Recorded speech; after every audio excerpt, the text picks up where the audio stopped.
one of which is Michael Rossi, who is the professor of, well, he's an expert in comparative politics, Russia, Eurasia, and we've had him on the show, I think, for the best part of a year at this point, and he's been very supportive. And the second gentleman, Professor James Ker-Lindsay, who is an expert on statehood in country, things like that, it will be joining us in just a minute, and he's also an expert on Kosovo and the Balkans. So I'm very delighted to have two expert people of this kind. Now, keep in mind, for those of you who are on Michael's channel or James's channel, this is a conversation. It's not an interview. So I will be talking a little bit. So I know some of you, particularly from Michael's end, think that I'm a waffly old twat who doesn't know enough information about stuff, but there we go. So anyway, Michael seems to like talking to me. So anyway, there we go. The drama's out of the way, and we are now being joined by Mr. Professor James Ker-Lindsay as well, who there we go. His audience doesn't mind me as much. But anyway, my name is Pyotr. This is the Global Gambit, and we do co-stream these shows on an intermittent basis, and delighted to be able to bring these gentlemen together as well. But anyway, so we're going to stream for 90, 120 minutes. I could just say 1.5, 2 hours, but anyway, and see where it goes. We obviously are going to focus, I think, on Munich, JD Vance, Trump, the developments over NATO more broadly, and then that plays quite well into, I think, the Kosovo elections, K4, and we may also touch upon the Middle East if the two guys so wish to, because there's obviously been developments down there as well. If you have questions and comments, then do drop them into the chat box. I will be reading them out, and if you say some very nasty and lovely things, then I probably will highlight you for everybody as well. Public shaming, I think, is quite fun. Anyway, Michael, how are you? James, how are you? I'm coming from Madeira, Portugal. You guys are you're in Tashkent, right, Michael? I'm in Central Asia, back, it's basically my third home at this point. So, yeah. And James, you're in the long-bedded good old Cyprus, right?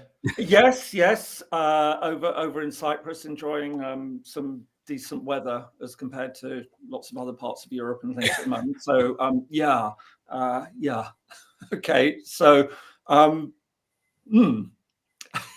strange times. What can I say? I think Tariq has put it most adequately. Shall we start with this question, because I think this kind of theme is going to run through a lot of the show. If you have questions, guys, I will be saving them and listing them later on. We're going to have a bit of a general back and forth, I think, and then we'll answer some of your questions. So do post them. But yeah, I don't know, guys. This is the question. I mean, does Europe have a future? Right? This is largely the question. Where they control their own security. I'll take a crack at it and say, I'm sure that there are those in the EU and even some in NATO that would like to have this, but that's just not how things are built right now.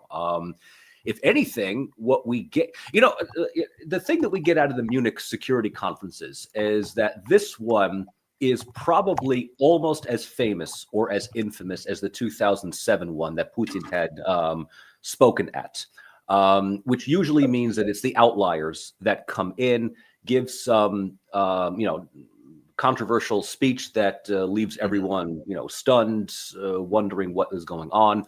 I mean, JD Vance's speech at the security conference put this very question up at the front here. Does Europe have a future where they control their own security? In the sense that the United States has kind of said that Europe needs to get its act together.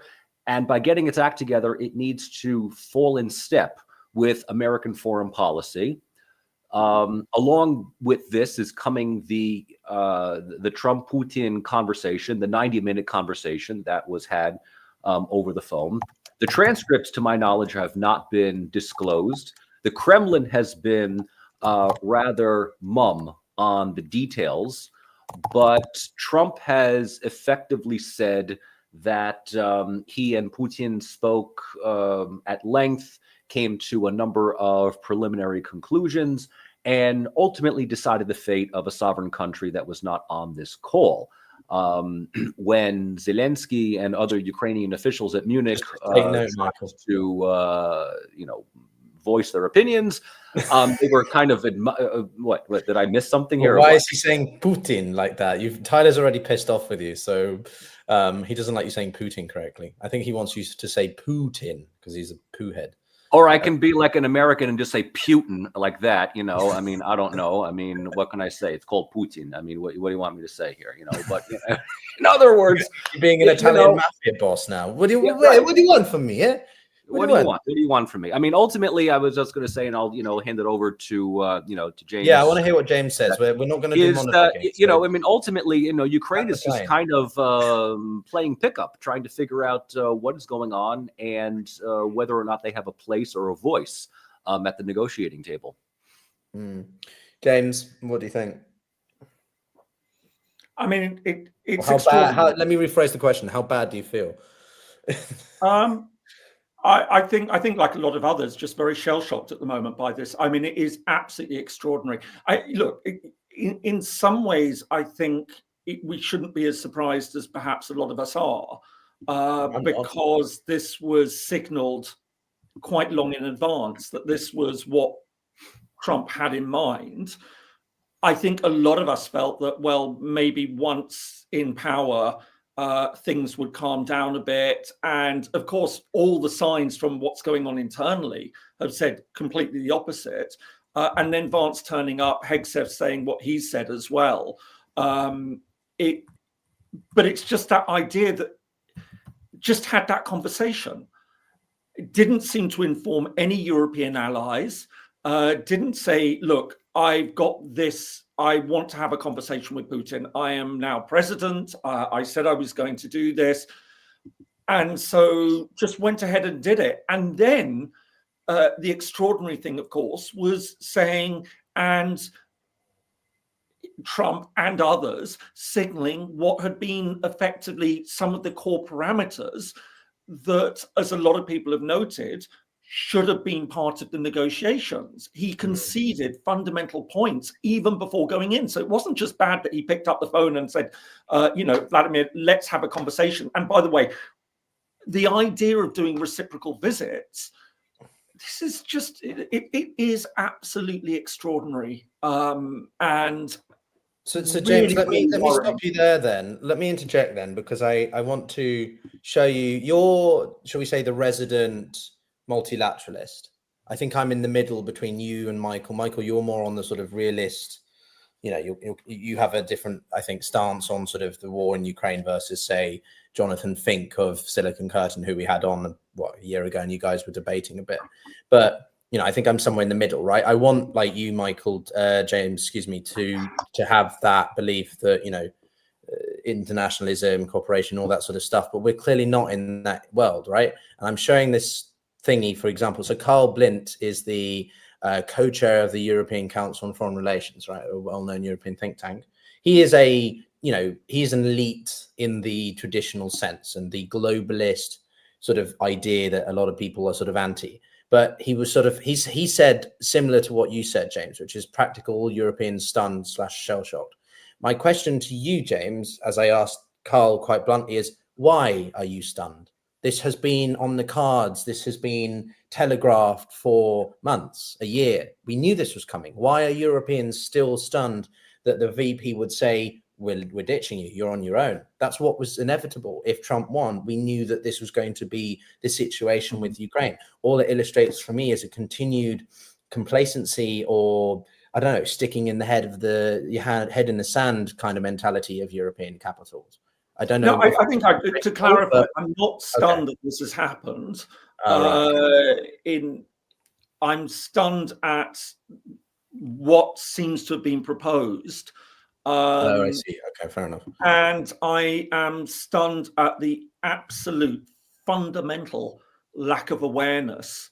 One would only hope in some ways it's lack of awareness rather than sort of malice, aforethought. Lack of awareness by Trump or who? Or by Trump and those around him as to what exactly they have just done.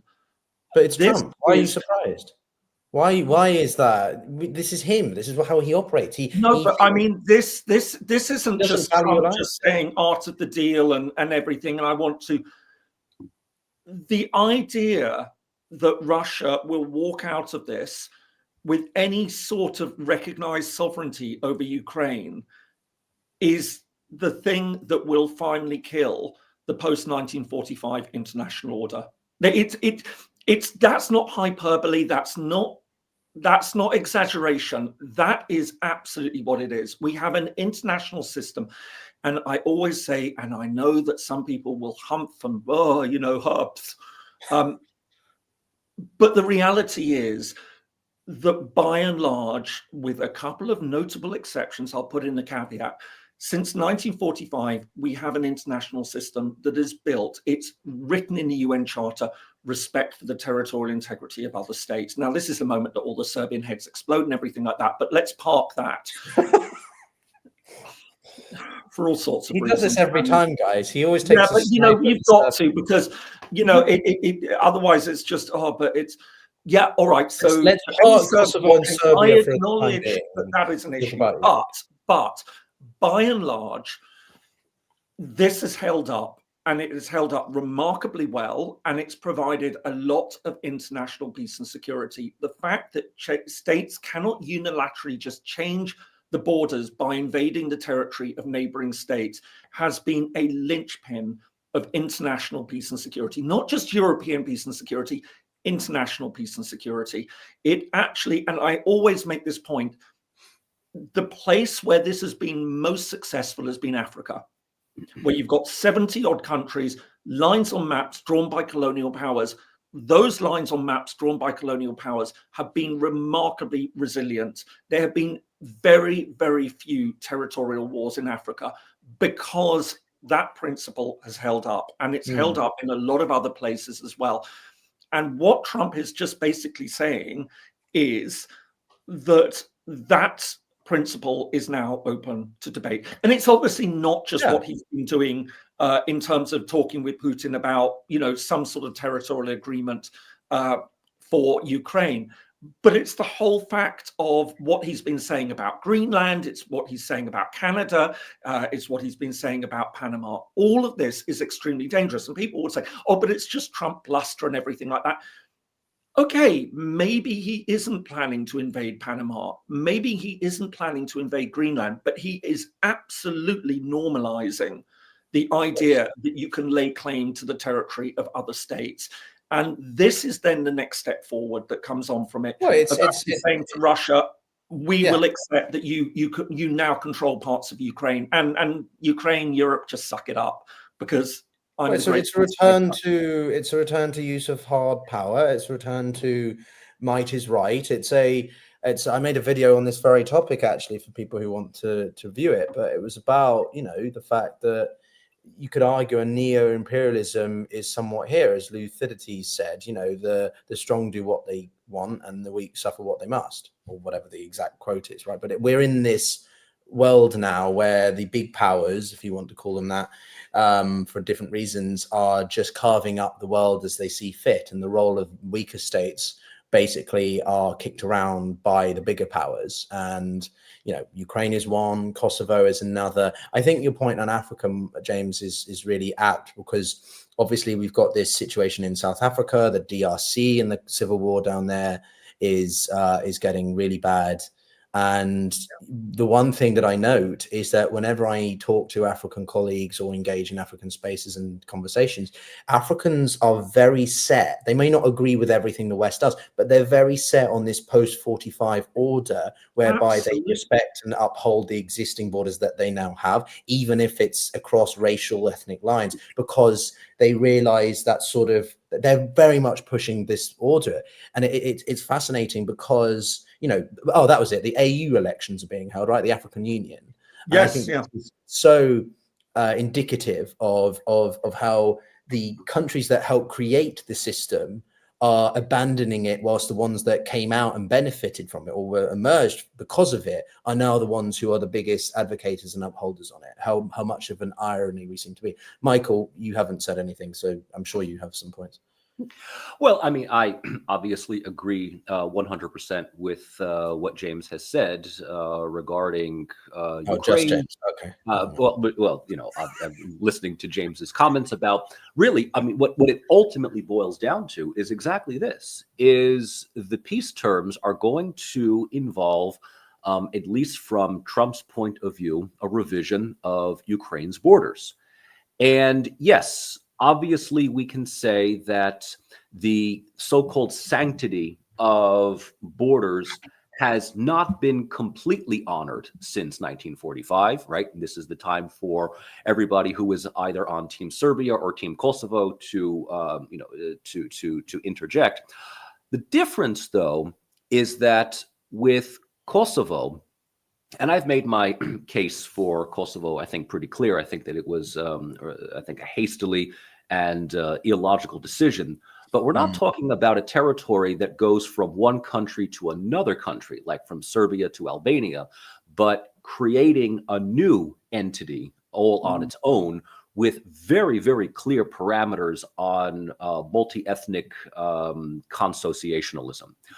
When it comes to Ukraine, this is literally a country invading another country, laying claim to territory, with many just conceding the reality that this is a foregone conclusion. Ukraine cannot get its territory back. Forget about even Crimea.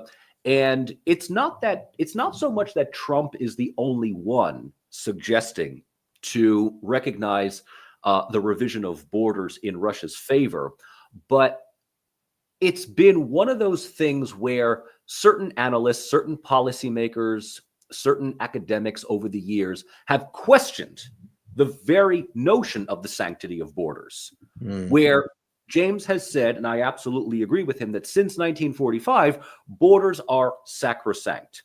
The borders may have been artificially drawn at some point, but we make peace with the reality of the day and we move forward.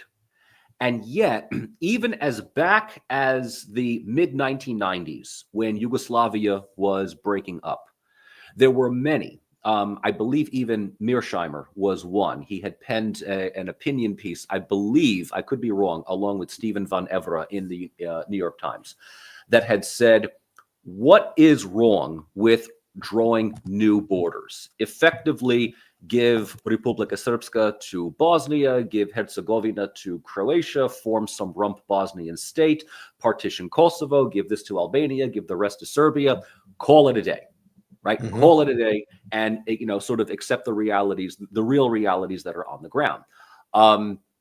Obviously, this editorial went nowhere because if we are to open the debate about whether or not borders can be redrawn, which is exactly what's going to happen if this Ukraine peace deal goes through, well, then it raises the issue, not just in the Balkans, but in the Caucasus, in Africa, in Moldova, in Central Asia, I mean, just wherever. I mean, the good people at Rand McNally are going to be very, very busy over the next few years, redrawing the borders of the world atlases.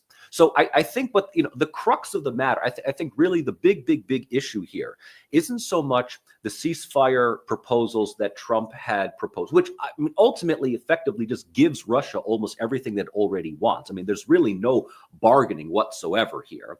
And forget the fact that Europe had largely been, if not entirely, ignored. The big issue is very much, will there be a redrawing of borders? And in this case, it's more than just simply Kosovo, which is a partially recognized entity, anyway. If Kosovo got into the United Nations, that would be one thing, but Kosovo is a parastate, as we've talked already before. Ukraine we are talking about ceding territory from one sovereign country to another. And if that is the case, well, then the doors are open for all kinds of revision. And so in this case, right, I am absolutely on the same page as James and many others who argue that this just creates a major precedent and just a security dilemma for multiple hotspots down the road. Yeah, I've just posted in the chat the interview, or an actual interview I had with Michael about parastates, because I think we use Kosovo as an example of that. And since we seem to be referencing Kosovo a lot, I think we should bring them in soon. But I wanted to break down a little bit, James, your thoughts as well. There are different. Trump has one idea of a peace plan. The Finnish president has proposed his. Alexander Stubb has proposed his. I think there is a general consensus it's just consensus that negotiations need to begin, right? And then a second stage, sort of Alexander, the Finnish prime minister, is emphasizing signing, I'm just reading it here, signing a ceasefire agreement, demarcating the border and establishing international monitoring. During this period, there would be a prisoner exchange and the return of children abducted. If the aggressor attacks again, Ukraine would be automatically admitted into NATO. The third stage, ensuring Ukraine's independence, sovereignty, and internal territorial integrity. Okay, that third point's a bit nebulous.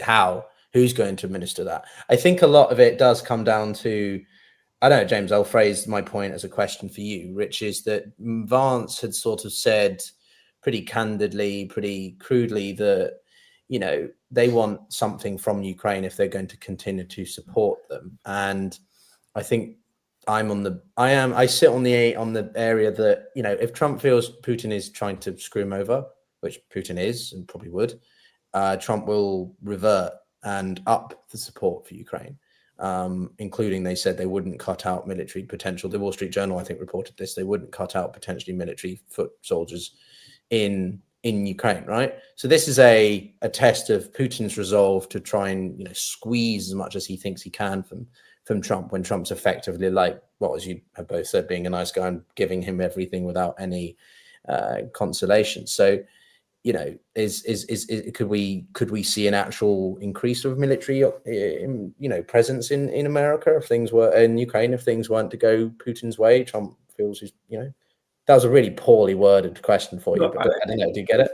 I mean, so, you know, I've spent my career working on conflict resolutions. I've been involved in peace processes, informal, formal, and I think, you know, it's, and I've made this point many times before, I think we all want to see an end to the fighting.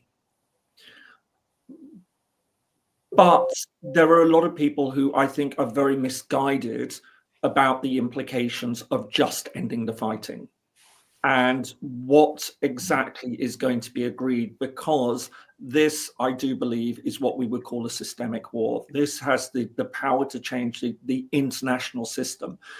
And so it needs to be thought out in a very different way than a lot of other peace processes that you would deal with in interstate situations, let alone intrastate civil wars and things like that.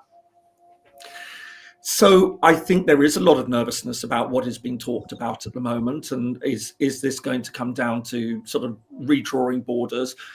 But there are a whole range of other factors that do need to also be considered. The point that was raised about the abductees, especially the children, and that ties in with another question. Putin has been indicted by the International Criminal Court for the actions in Ukraine, along with someone else. And one of those, the key things that has been leveled against him is the abduction of children, which under the Genocide Convention constitutes genocide. No, it's as simple as that. He is facing charges of genocide because of what he's done in Ukraine. There is questions of reparations. Who's going to pay for the enormous damage that's been done? And it might be the case that Trump just says, well, look, we'll do a deal with Vladimir and then everything will be normal and we can start trading. Europe is going to have to think really long and hard about what this means, because, you know, I was thinking about this a lot today. One of the great failings, I think, of the West in many ways in recent years, and we've seen this in Ukraine, is it hasn't brought along the rest of the world with it. So there've been a lot of countries which have been quite happy to trade with Russia, despite all the sanctions that have been put on it. India is the one that really comes to mind, but of course China has been fundamental in all of this. What happens then if the United States says, well, we're now happy to deal with Russia?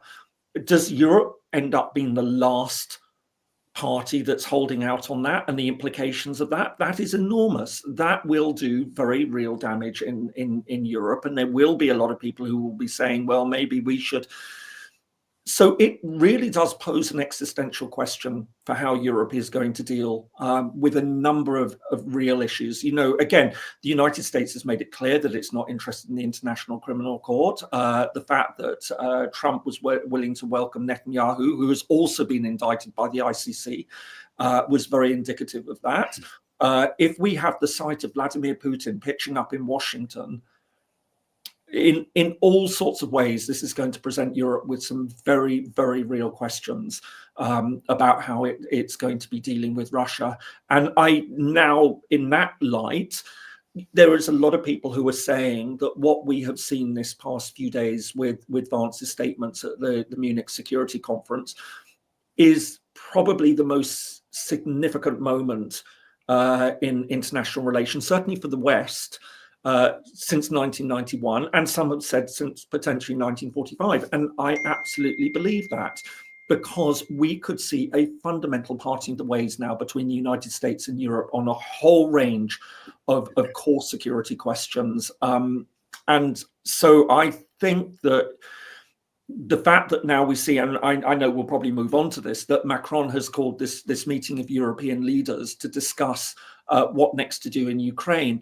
I mean, this really is unbelievably significant as a meeting, and some very, very hard decisions could potentially be taken. Not least of all, is it possible to just sideline Trump and just say, look, we will continue our support for Ukraine and up it, and then you do have a fracture in NATO and between the West and Europe, and between Europe and the United States. And it is now looking increasingly likely that then would simply turn around and Trump would say, fine, you're on your own. So let's take a step back for a second, right? I tried to say that twice and was on mute because I just wanted to listen to James for a second. No, I mean, look, I think I want to make I feel, James, that you're clinging onto something that is just the new. That's why I called this Europe's new reality, right? This is it. But also it's not forever. At the same time, maybe I'm trying to cling too much. I'll phrase it this way. So we have this president for 5 years. Okay. In that time, what is the damage limitation that the Europeans can do to minimize disruption to transatlantic relations and try to, I don't know, mitigate as many risks as possible whilst upping? I think the biggest emphasis here, as someone who wants to believe in the idealisms of the UN and many of those things, that's why I worked in it, that's why I do believe in it, but I'm also a pragmatist. And the reality is that we are on our own. And therefore, Europe needs to pull its finger out, to quote my father, lovely expression, and do something. And so many of our leaders are not doing something. They are reacting with, oh, that's outrageous. They don't give a shit, guys. They don't care about your feelings or your reactions. They are focusing on America now. And therefore, the reality of a multilateralist, values-based, Western-styled system is not necessarily dead, but it's certainly on life support for the next 5 years. And I think that unless Europe gets its shit together seriously, I agree with you, right? And you said earlier also that the Ukraine war is a systemic war because it could have. It is, right? I think it's a systemic war that has fundamentally fractured and arguably ended the primacy of the United States and Western-led system, at least for the past 30 years, right? We're in a new phase of international order right now. You can call it multipolarity, you can call it what's the word that Ian Bremen likes to use, zeroless, or whatever, grounds, G0. There is no pole of power anymore. I think we're firmly in it now. Trump's only accelerating that through his own destructive policies, but at the same time, I guess Europe, we have to play with the hand we've been dealt, if that makes sense. And I, as I said, I want us to believe that the European Union, democracy, rule of law, all these things will be sustained, but they are going to be severely undermined. And therefore, this is the opportunity for Europe to be that, I'm sounding a bit idealistic now, but be that bastion of everything that we like to think of Europe and the US being, right? The US is not doing it anymore. It's engaging in power politics with the Chinese and the Russians, carving up territory, threatening smaller states, doing what they want to seek their own, access to resources, land, and whatever. So Europe, therefore, has to be pragmatically it has to be pragmatic, but it can also still be like, if you want a place where we're going to respect all the things that have been since the Second World War, this is the place for you, sort of thing. So I'm sounding a bit preachy, but I don't know. I agree with you 100%. I don't want things to change, but that's the way they're going. We can't stop it. Yeah, I want to right? pass over to Michael, but I just want to say again, I think, there's several things to unpack here. What I was saying is trying to explain why, certainly to my mind, this is an inflection point. Why it is quite as serious as it is. Because some would say, well, it doesn't necessarily have to break with the United States, but I was just outlining exactly why it potentially does.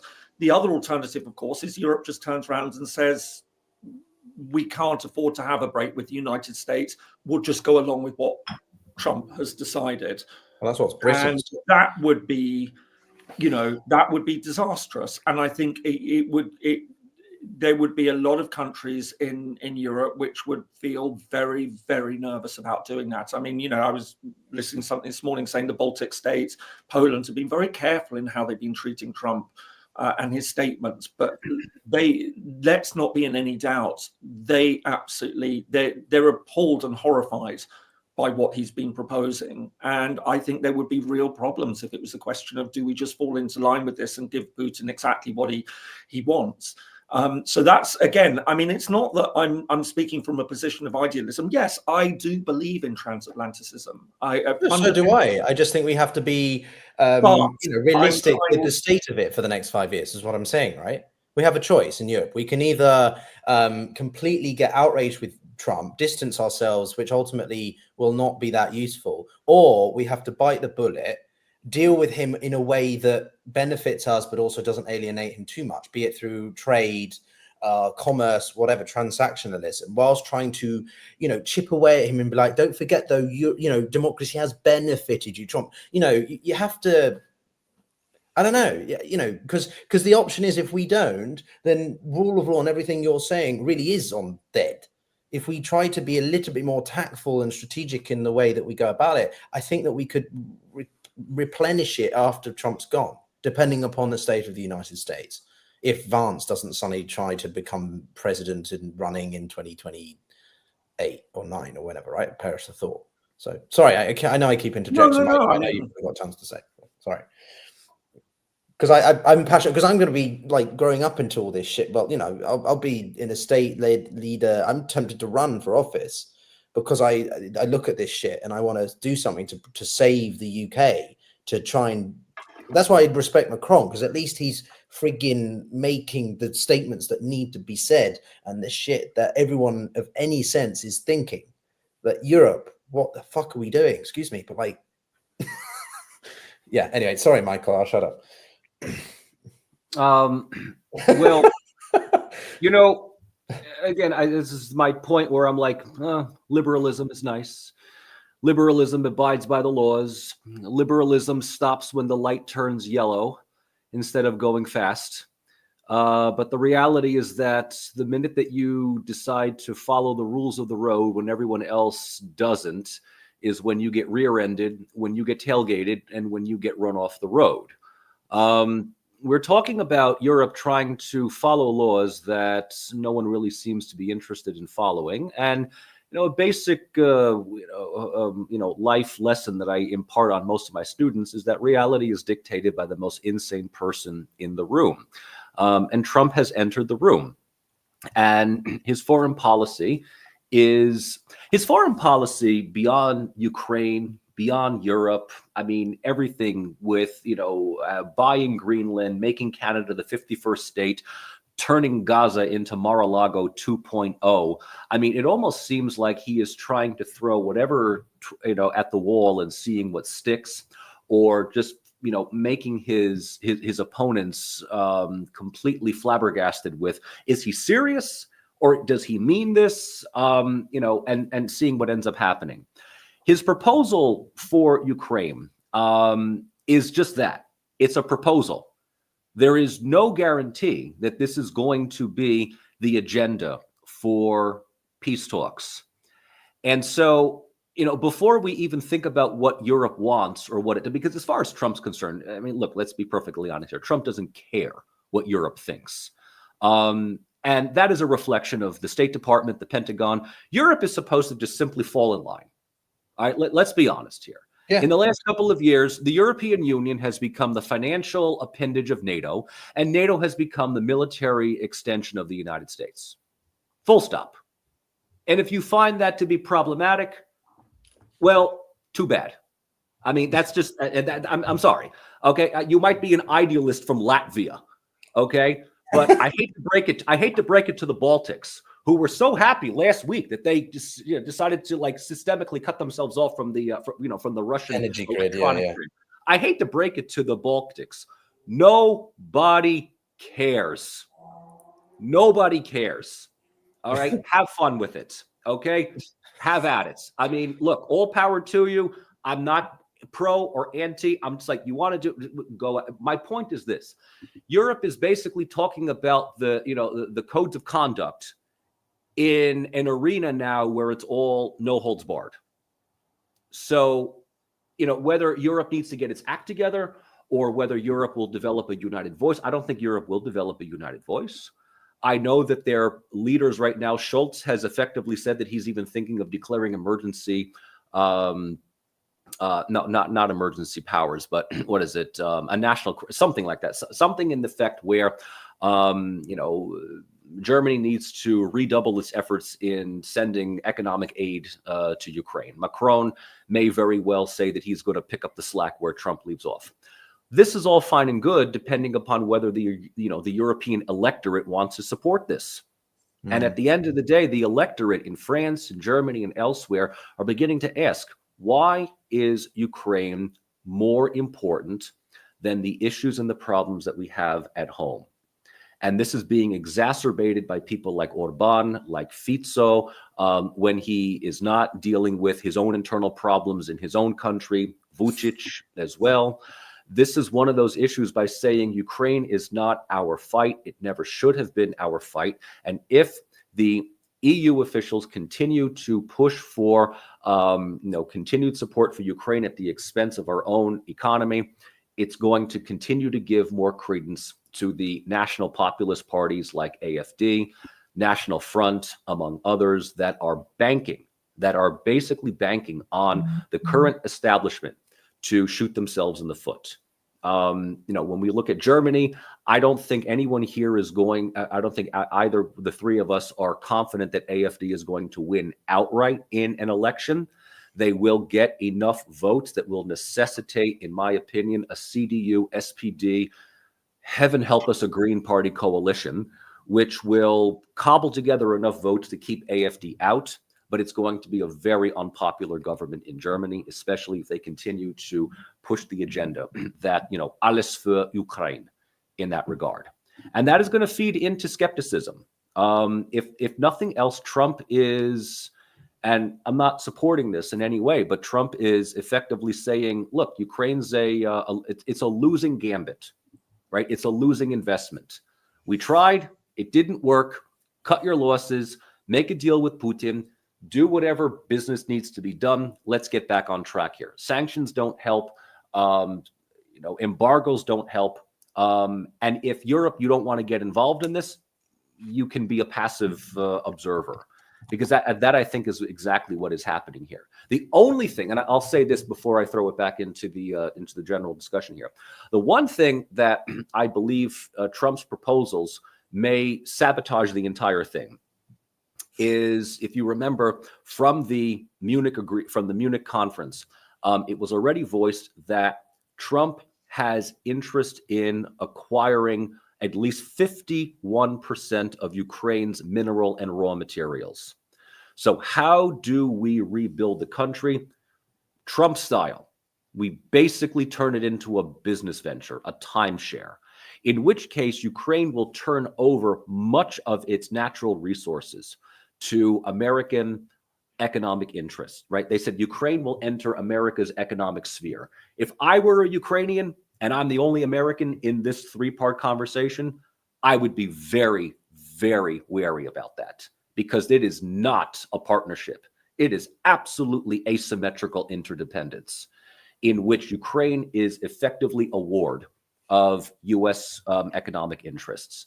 And so Zelensky, knowing this, right, sees this proposal that was effectively put in front of him, like any normal, rational leader of any state would do, hesitated and will most likely not sign on this.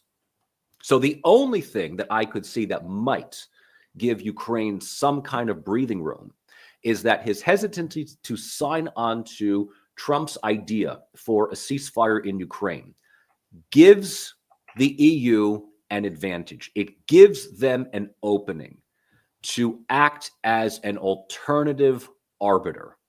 But in order for that to work, the EU as a united organization must, and I cannot underscore this enough, must offer a plausible alternative ceasefire agreement that counters anything that Trump offers and ultimately gets Trump to either walk away and say it's your business to deal with, or gets him to, in some way, shape, or form, compromise.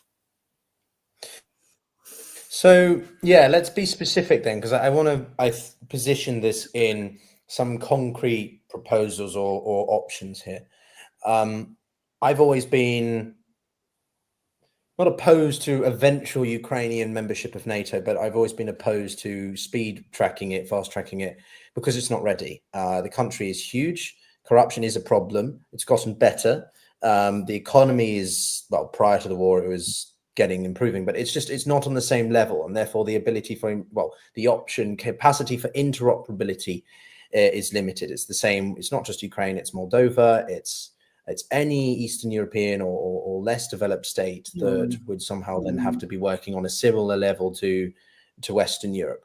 But it's the same with the European Union. Do you mean NATO or the European Union there, Pyotr? Say again? Did you mean NATO or the European Union? Well, both, actually. Ukraine is not ready for either. NATO's a much lower bar. Really? The European Union, I completely agree. European Union, there are very, very sound reasons for not taking in countries before they're ready, because Europe is so all-encompassing across all sorts of laws. It's about sort of making sure that investments will be safe. It's about making sure that products, foodstuffs, all of that is safe for consumers. So European Union, I've always argued there should be no fast track process.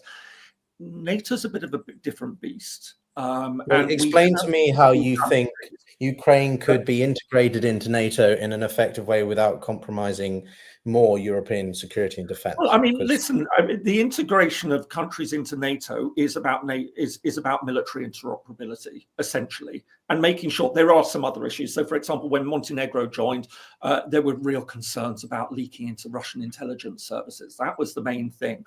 But let's not forget that many countries which are a long way off from EU membership were readily taken into NATO. You have Albania in there, you have North Macedonia. These past few years, Ukraine has been armed with NATO weaponry. It's been trained by NATO forces. I think that its integration into NATO from that perspective would actually be much, much simpler than it would have been 3 or 4 years ago.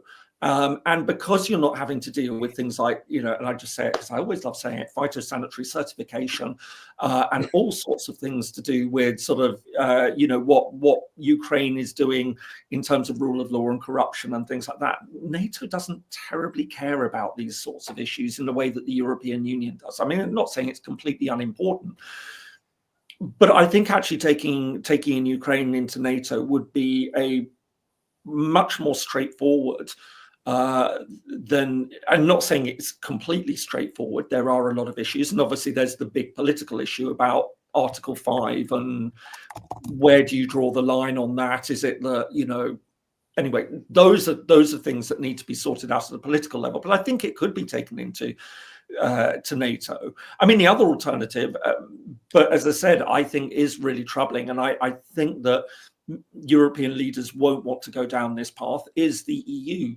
dimension to this, and saying, well, could fast track, because of course EU membership now comes since Lisbon with a mutual defense element. I mean, this is often forgotten that actually outside of NATO, just within the European Union, there's a commitment to mutual defence.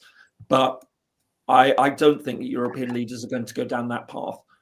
Well, let's be very specific then. As part of any country that seeks to join NATO, there is the Membership Action Plan, or MAP, and there have been, a dozen or so plus countries that have joined between now and the end of the Cold War, and it's, the process is very varied depending upon the member state in question.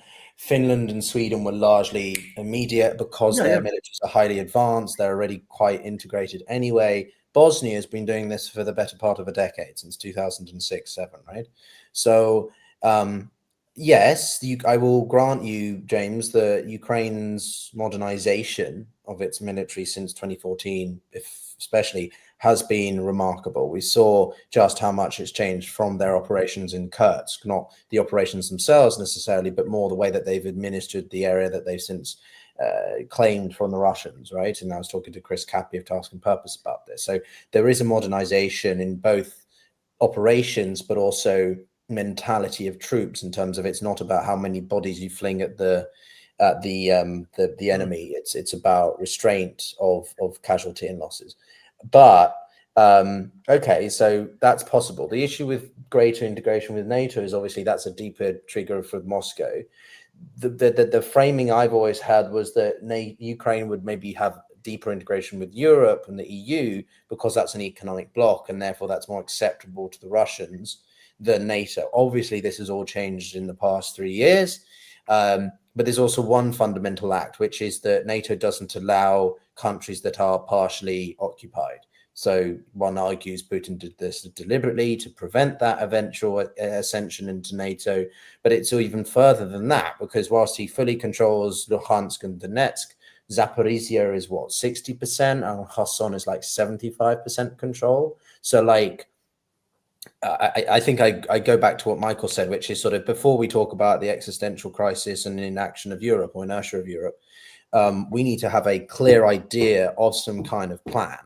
I don't think there's ever going to be a full peace deal, a ceasefire possibly, an armistice possibly, but I am veering towards this sort of, if you want to call it frozen conflict, but some kind of DMZ. And then on the Western side, maybe it's done by, maybe Putin gives back one of the oblasts if he gets back Kursk, or he gives back both oblasts if Ukraine doesn't join both supranational organizations or alliances, right? There's so many different sort of ways this could go, scenarios that one detail being slightly different to the other. But for me, I feel that Ukraine is going to have to accept Luhansk and Donetsk are gone. Zaporizhia and Kherson, it's not as clear. And then the complicated aspect of who it joins in terms of the alliances or blocks, in what way, but also who administers that DMZ or line of contact. Because right now we have, 90,000 troops in Britain. That's not enough. France, they have, activities in the rest of the world. They like to try to, project power. Germany is not there. Frankly, the Poles, I guess, the Baltics, not enough population. So like there's a lot of unknowns here that really need to be ironed out. And while we can talk about it at a very grand strategic level of this is what it does, when you actually get down to the nuts and bolts of it, it's really quite difficult to see what details would be agreed on. I don't know if Michael, James, you have any thoughts on that, but that's because I don't know. It's really hard to distinguish, but I just don't see Ukraine being to go for maximalist of Putin. Well, I know that one of the stipulations that Trump, the so-called Trump plan for a ceasefire in Ukraine, and this was leaked through Telegram a couple of weeks ago. Take it however it is, it's leaked through Telegram, so just take that with as much, grain of salt as you want. But Ukraine's NATO ship is off the table. Right, Ukraine's NATO membership in NATO is abolished, which is a major issue that Russia had wanted. Not even in a looser format. No. Partnership for peace. They're both Russia and Ukraine are still part of partnerships for peace of NATO, right? The parting gifts All right, the parting gifts, I guess the consolation gift is that Ukraine's membership in the European Union would be envisioned as early as 2030. So we're talking about a fast-track membership, which, again, fast-track membership means one thing. James is absolutely right when it comes to the longevity of how long it takes to integrate some countries into the EU. And if Ukraine gets in by 2030, then that means that the EU has taken the rest of the Balkans in, because they are not going to let Ukraine go in before Serbia, North Macedonia, Albania, and all the others. So that is one thing. However, another element of this Trump plan would be that Ukraine would effectively fall under the economic and military guarantee of the United States. So instead of NATO membership, the United States would militarily support Ukraine, provide economic incentives, which goes into effectively its acquisition of most of its raw materials that are not part of the 5 oblasts that would go to Russia. It doesn't seem like a deal that any Ukrainian official would want to sign on unless they realize that this is the best deal that they're ever going to get, or run the risk of being a frozen conflict. Which, if we talk about frozen conflicts, I mean, at the diplomatic, at the official level, nobody likes frozen conflicts. In reality, behind the scenes, frozen conflicts are convenient because it delays coming to some kind of final agreement. It runs the clock out, and it gives either side the opportunity to wait until a more fortuitous future. Kosovo was a frozen conflict. Eastern Ukraine from 2014 to 2021 was a frozen conflict. Many of these disputed territories are frozen conflicts, right, in which sides are just simply waiting for better fortune, a better opportunity, a better leg up at the negotiating table. If Ukraine if Kiev is able to get some kind of ceasefire in which, and this is part of the Trump plan also, Ukraine is not required to recognize the loss of its eastern territories to Russia, right? They are under no obligation, just like Serbia is under really no obligation to recognize Kosovo. Georgia is under no obligation to recognize Abkhazia, South Ossetia. It sort of settles things where they are at the military fault lines and leaves things for some kind of down the road plebiscite in the next 10 to 20 years, which in diplomatic way is saying, I abrogate myself of any additional responsibility. I have achieved step 1 in conflict resolution, and that is stopping the fighting, stopping the killing. And that's enough. If we can get all sides to stop the actual violence, that's enough, at least for now. And then we deal, conflict management may at some point become conflict resolution, but that's not for, a down the road scenario.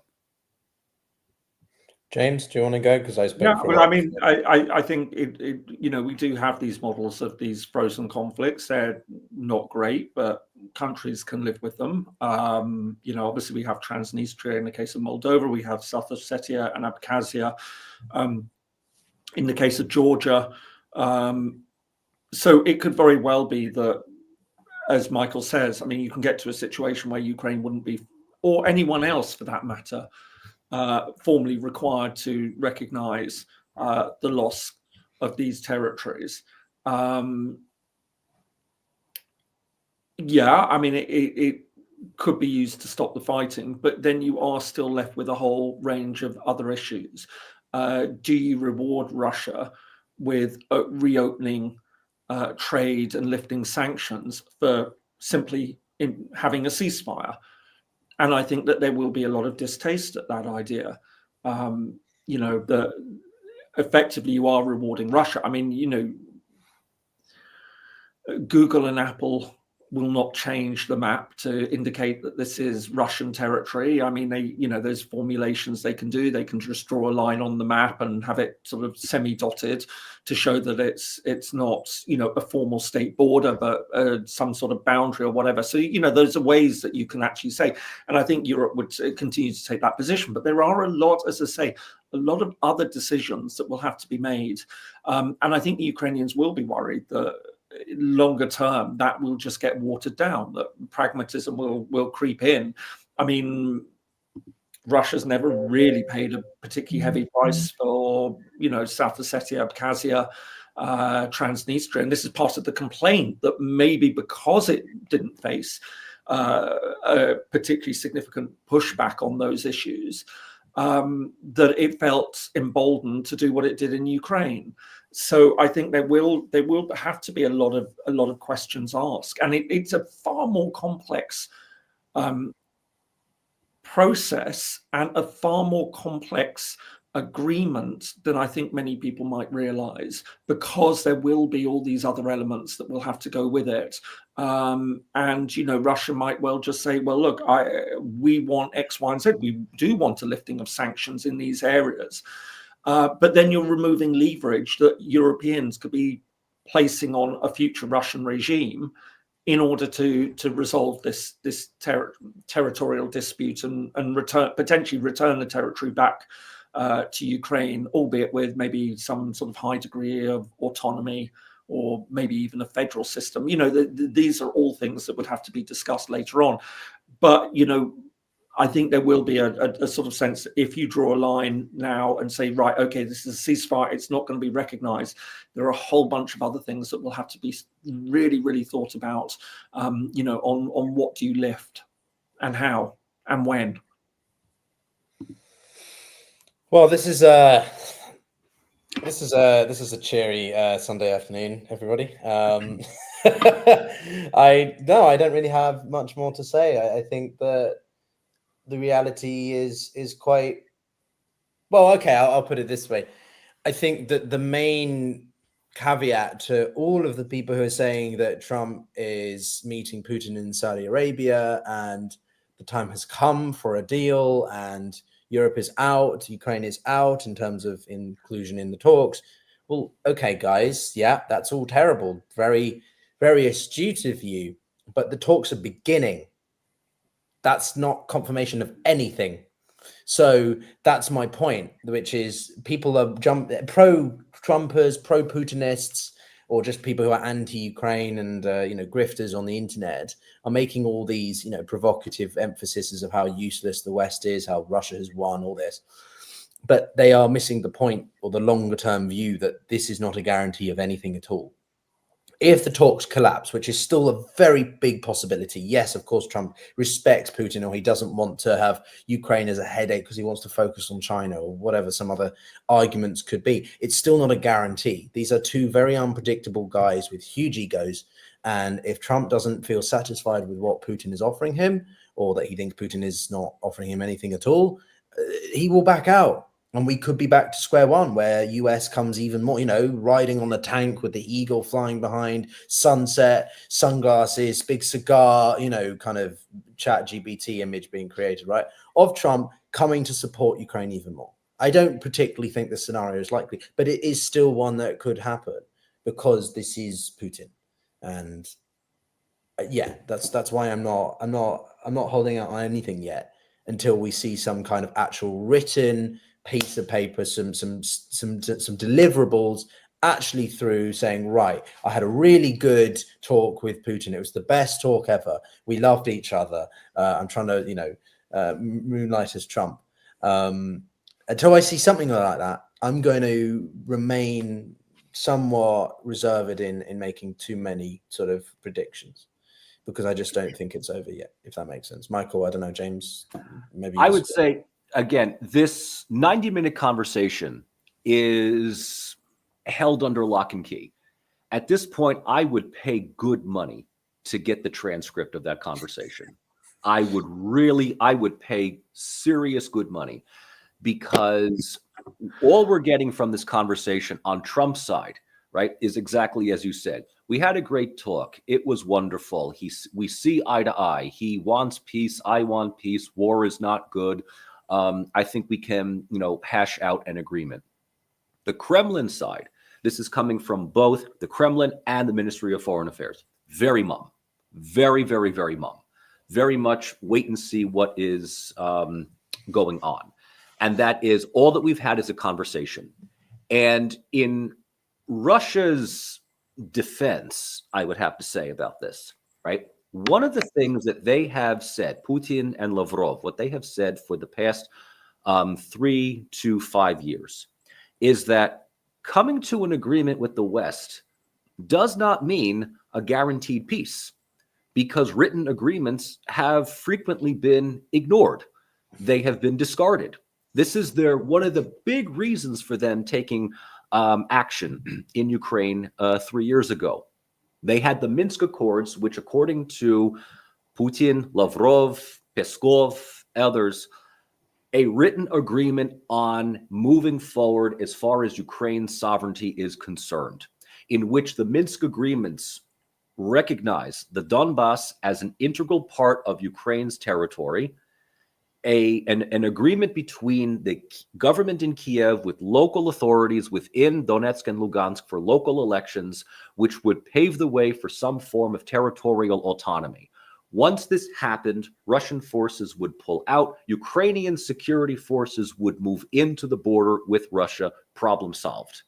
According to the Russian narrative, this was never implemented, and evidence now shows that Merkel, Sarkozy, among others, were basically telling Poroshenko at the time, don't implement it, just ignore it, run the clock out while we arm you, and you can eventually take the territory back.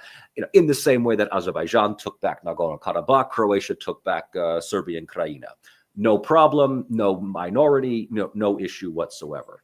So from Russia's standpoint, even reaching an agreement with the West still comes with a number of caveats, which may mean that Russia might believe Trump more than others, because Trump is somewhat of an outlier, right? Trump is willing to he's willing to sacrifice countries. He's willing to sacrifice the sovereignty and the territorial integrity of countries for the greater thing, right? And if you want to play, the role of great power politics, a la, Otto von Bismarck in the 19th century, then so be it. I mean, it's very easy. It is very, very easy to do.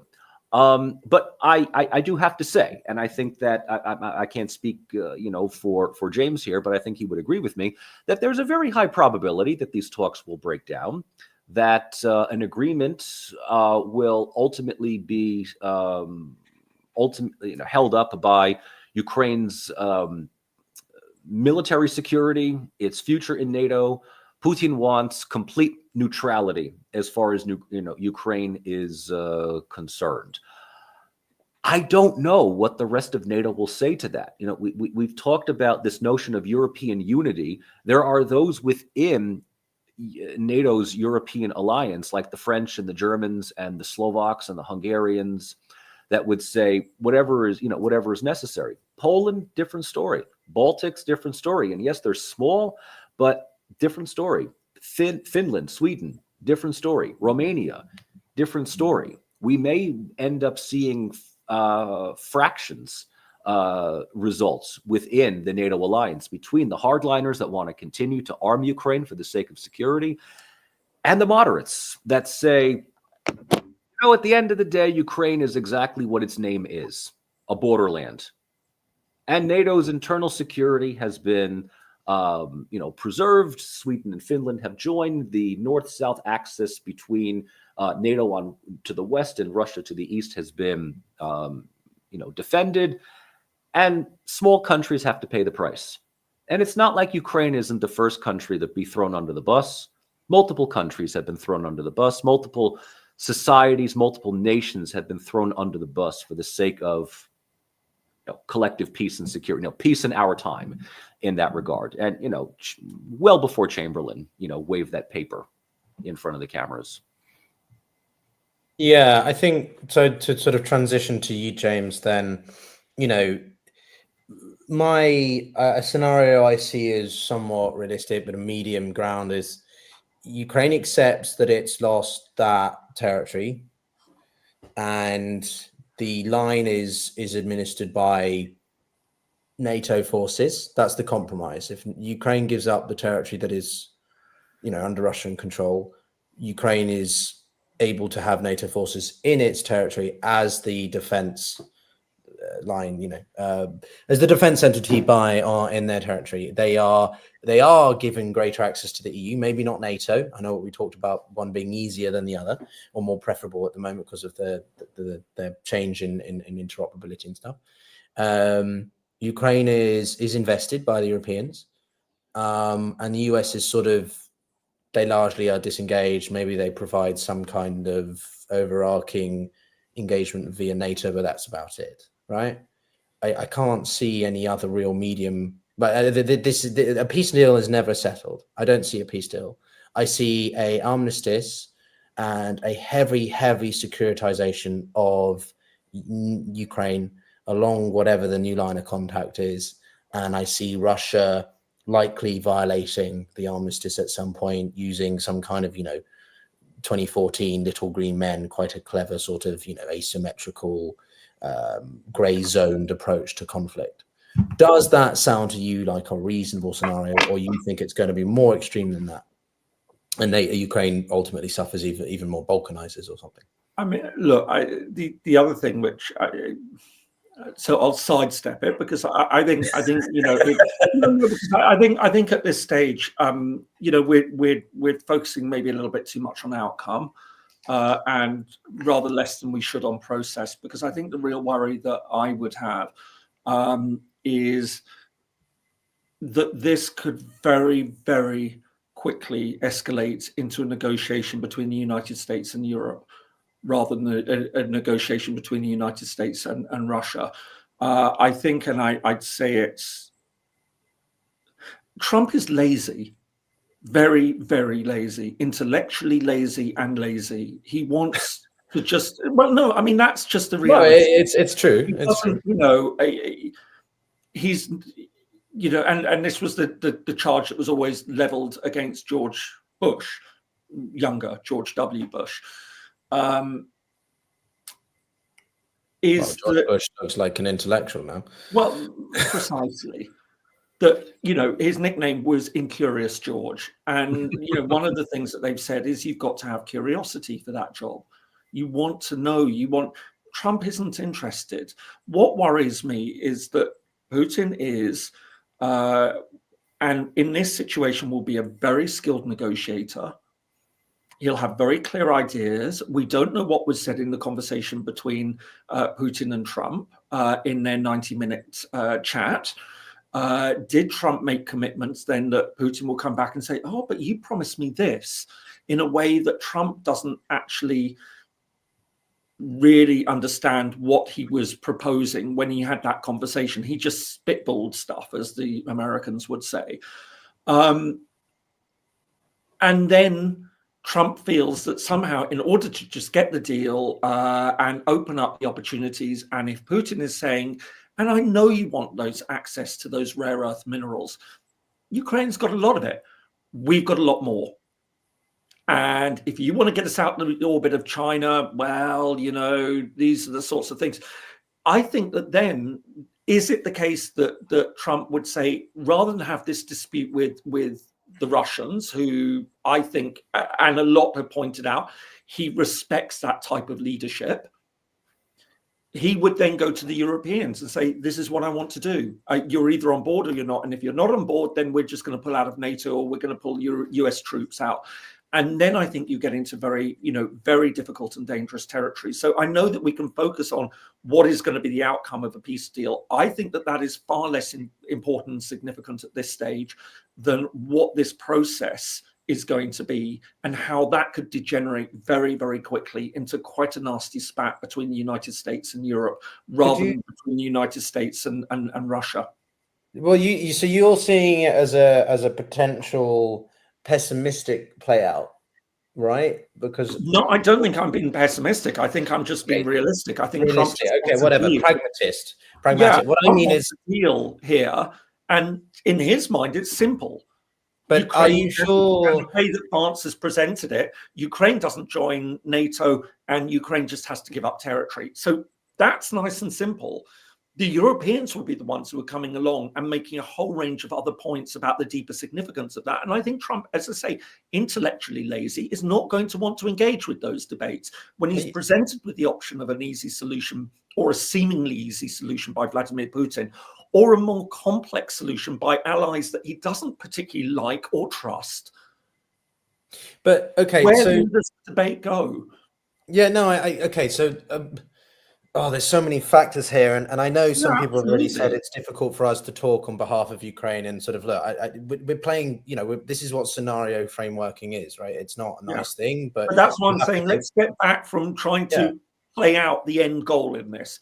There's a much, much, much more significant element in all of this. And as somebody, again, who's been involved in peace processes, process is absolutely vital to laying it out and trying to work out what the various parties want and strategizing about how they will approach a negotiation process, what their goals are going to be, and trying to work out how that. So even before you get into trying to, game out what the final outcome is going to be, as I say, to my mind, the immediate risk at the moment is, and I think we've seen it already this past week, but actually coming to pass, that what happens if the Europeans have this meeting and say, this is what our policy is going to be, and then that's presented to Trump, and Trump is then told by Putin, well, look, these Europeans are overcomplicating it.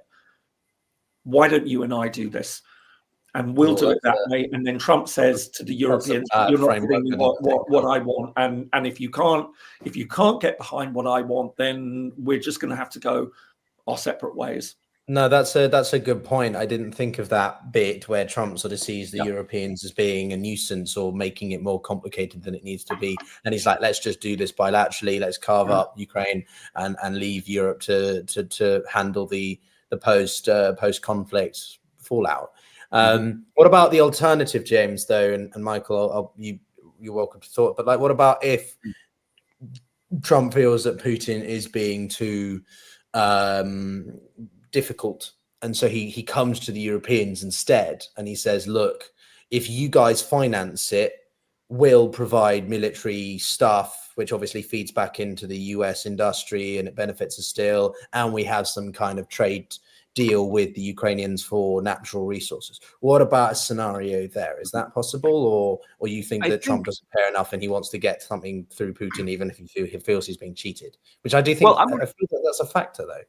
I'm going to go on James's premise that Trump is lazy, in the sense. No. I mean, Trump likes to come to agreements as soon as possible. So if he seems like he's getting some from Russia, the last thing he's going to do is go to Europe to complicate things even further. If he's getting some complications from Russia, it is all about a weekend summit, him and Putin sitting down, hashing it out. I mean, there will be all kinds. This is going to be great power politics. This is going to be Yalta. This will be Potsdam. We're not going to bring the Europeans into this because Europeans are going to complicate things even further. So I could be wrong, but I don't see Trump pivoting towards Europe by saying, help me out here, because he has already done much to alienate his vision of American foreign policy from that of the European Union. We have to go back to the original premise here. J.D. Vance goes to Munich and basically tells Europe, you guys are somehow doing things wrong. You're screwing up democracy. You're screwing up freedom of speech. You're allowing wokeism to effectively destroy your history, your heritage, and your culture. Why can't you be more like Viktor Orban? That does not play well into the hands of the European political elite. So the only way that I could see Trump working with Europe is if this peace agreement for Ukraine ends up getting dragged out throughout the rest of this year, 2025. And if elections within local European states turn out to pivot towards right-wing national populist movements, like in Germany or in France or in elsewhere, he may find more agreeable allies. I don't see an AfD victory in Germany. It's just they don't have the numbers for that. But what we have seen, at least in Germany, is the CDU under Merz beginning to start mimicking some of the rhetoric of AfD. And he has gotten enormous blowback. But what this ultimately does is it just destroys credibility for CDU while AfD just continues to ride this out. Same thing goes with France. I keep saying it's not a matter of if, when Marine Le Pen finally, breaks through, because a lot of these other centrist neoliberal governments, they hold out against the right-wing populists, but they're not popular by themselves. And so best case scenario is that the European political elite holds their own, but becomes just simply ignored. I mean, Trump is just that type of person to just simply say, okay, whatever. You know what? Screw you. I can't wait for you to do these things. I'll hash out a deal with Russia. I'll give Ukraine an offer that it can't refuse, and call it a day and say, I was the one that ended it. Because look, this is not the first time that the United States has looked to Europe and said, do something, and Europe has done nothing. We have the same thing in the early 90s with Yugoslavia. And even when we run to the end of the 90s, even past that with the whole issue of Kosovo, the whole notion of Kosovo's independence was not really brought up until George W. Bush basically talked about it. Europe never said anything about making Kosovo an independent state. It was George W. Bush that basically kind of looked at it and said, when you look at all of it, it just makes a lot of sense. We just need to be independent. And the Albanians threw themselves towards him saying, absolutely, this is what we've been trying to get since the early 90s. Europe can't backtrack on that. So it's not the first time that the United States has thrown a wrench in the cog to say, look, guys, shit or get off the pot. And otherwise, we're going to make a decision for you. So, Trump is just much more blunt. Okay. So let's clearly all three of us are, pro-Europe, right? I'm a Europeanist. I'm a pan-Europeanist or whatever. I believe in Europe. I want to believe in Europe. I love Europe, even as a Brit, right? I know that's odd for some Brits to believe in. Don't support Brexit, but that doesn't make me a globalist. Oh, that's another thing we need to talk about is labels, how much they're irrelevant anymore, right? You and I talk about this a lot, James, I think, in previous conversations. But anyway, I want to talk about actual steps forward then. I want to hear from, and maybe we can bring in a bit more of Kosovo, but James, what should Europe be doing then? Who should be taking the lead? Germany's got an election. Michael's outlined what each country, at least some of the more major players, are doing that are sort of screwing it up, right? Or putting their own foot forward. And I know people are like, you like Macron? Well, I like that Macron's trying to do something. He's making statements. He's not just like, oh, we should have done it. Now he's being like, okay, well, this is what we're in. Where do we go from here? That's why I sort of have time for Macron. I don't agree with everything. He has, been problematic domestically. But anyway, what James, do you think would be policy or steps forward for the Europeans to make to begin maximizing their situation or minimizing the damage? Again, look, you've got the immediate question. So you've had this conversation. Something seems to have been outlined in Trump's mind. So the immediate thing is, right, okay, trying to fathom what exactly that is. How do you counter it? And again, remembering that Putin desperately wants to open the Russian economy. How much does Trump see it in those terms? Now he's very good at identifying. No, he's not very good at identifying. He's very good at, in his own mind. Intellectually dumb, right? He's intellectually lazy. Don't forget, right? Identifying what he thinks are pressure points, but he can get played. So, I mean, the wonderful example that people were giving all about, what happened with Canada and Mexico is the idea that Trump delayed for a month because Mexico and Canada had promised to do stuff that they'd already committed to. And I know that a lot of people thought they were terribly clever for doing that. I'm not quite as convinced because I think Trump would just be able to square it away and say, yeah, of course, they might have agreed that with Biden, but Sleepy Joe was never going to enforce it. I have. I've got them to do stuff that they had no intention of doing, and they wouldn't have had any intention if Harris had won. So he can turn things around. But again, you're dealing with a very different thing in the minds of how Putin will approach this. So the first thing at this stage is to be thinking what the Europeans are thinking. What is it that Putin will be dangling in front of Trump? So you're the great peacemaker. Apparently, Trump has never got over the fact that Obama was given a Nobel Peace Prize. And so this is something, I mean, these things drive people. You know, he wants the accolade. He wants to be able to say, you know, look what I've done. I think, you know, Russia has enormous resources that he will be told that will be made readily available if the war comes to an end, almost to the point that, you know, Putin will be presenting it, not that Russia is under sanctions, but Russia is voluntarily not choosing to sell it to the Americans. But all that suddenly becomes available if there is a peace deal there, and think of all the things you can cut your reliance on various other countries and things, and will be. So I think, as I say, this is why my first sense is what is the way that the Europeans break through now to the Americans, and what's becoming very, very clear over this past week is that the traditional channels have now disappeared.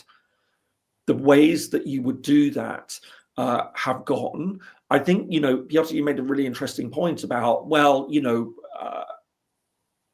the United States being able to benefit militarily from. I don't think that thinking is terribly prevalent now. I think if there's one thing that we've learned over the past month is this massive cost cutting that has been going and getting rid of USAID. And one of the things which has really astounded me is the number of Trump supporters who just think this is brilliant because, you know, it's cutting down, with almost no awareness of just how much damage this is going to do to US businesses, to US organizations. That and people would be shouting, but USAID is corrupt. Yes, but not in the way that you think it is. It's corrupt because of what's called tied aid.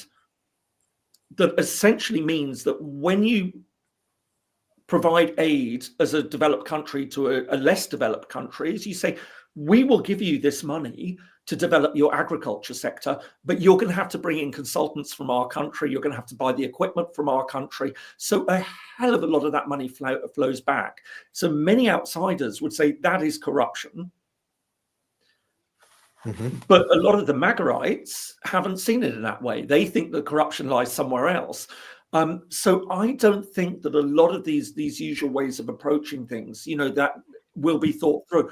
And of course, what is going to be fascinating is that once this cost-cutting exercise turns its attention on Department of Defense, what we've seen with USAID absolutely pales into insignificance compared to the US defense budget.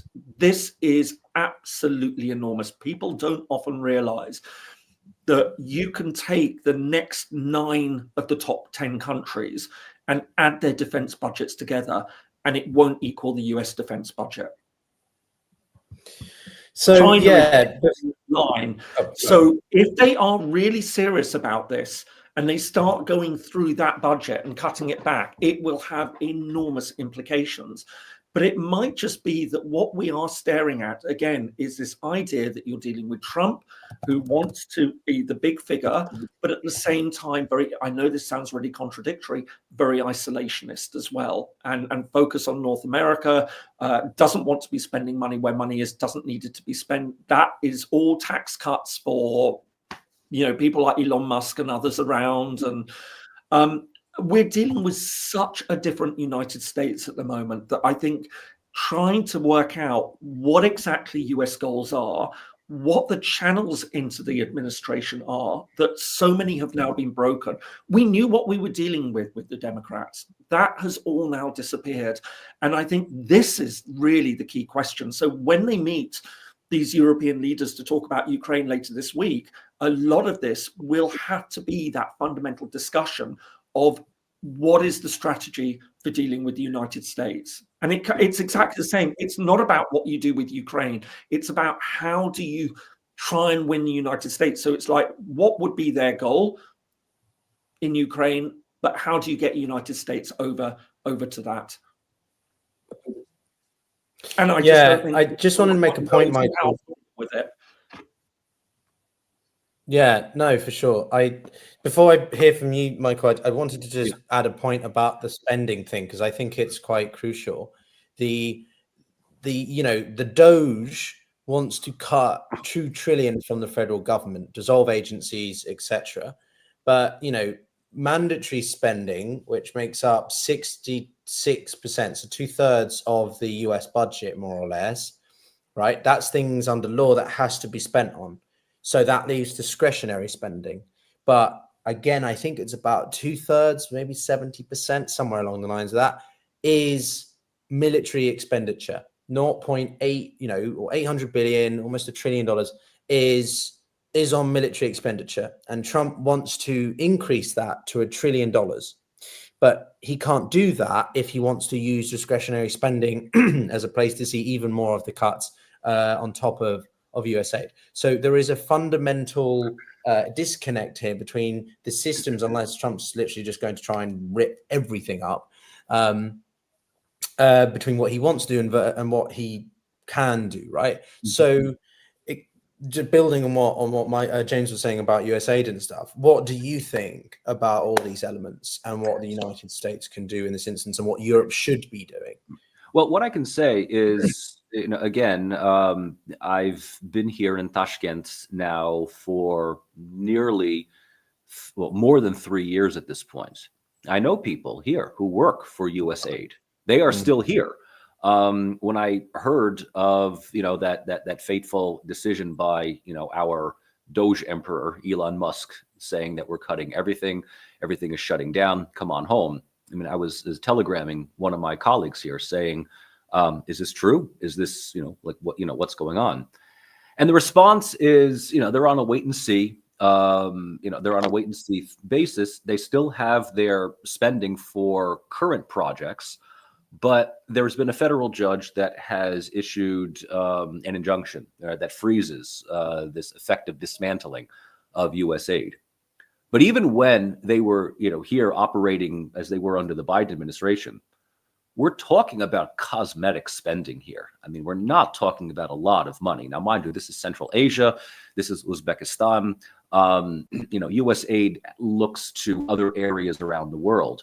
But to think that we are somehow going to balance our budget by getting rid of organizations that most Americans had no idea even existed 3 weeks ago, but have been turned into this, horrible, entity that just sucks money out of the taxpayers' budget for all kinds of, crazy woke projects. I mean, it's fiction, right? It's just absolute fiction here. What Putin sees in all of this, and I want to, sort of go on to this, is that, if the three of us agree that Trump is lazy, I will at least say that Putin's a lot of things. Lazy, he is not. Putin is, I have to say this, the man is incredibly smart. He's a genius when it comes to this. When he was asked last year who he would support for election, Biden or Trump, he immediately said Biden. And after Biden had been pushed out for Kamala, Trump even said, well, Kamala is just more qualified than Biden is. And that's basically a way of Putin saying, we're more than happy to work with, the amateurs, the predictable ones. Trump's unpredictable. But in reading Trump, I think Putin realizes that Trump is impulsive. He wants a quick win. He wants a ticker tape parade. And yes, he wants his Nobel Peace Prize moment. He wants his victory, in which case he'll give whatever it takes to Putin, because Trump has made it abundantly clear that Ukraine is not America's fight. Israel is, Latin America is, China is. Putin, Lavrov, the State Department, the Kremlin, the Ministry of Foreign Affairs, the Siloviki, they all know Trump wants a quick exit out of Ukraine. And so they may very well be willing to play hardball, but hardball enough to give Trump what he wants. And that's a victory. That's the mission accomplished, aircraft carrier moment, where I would not be surprised if he flies in on a plane all by himself and gives that speech.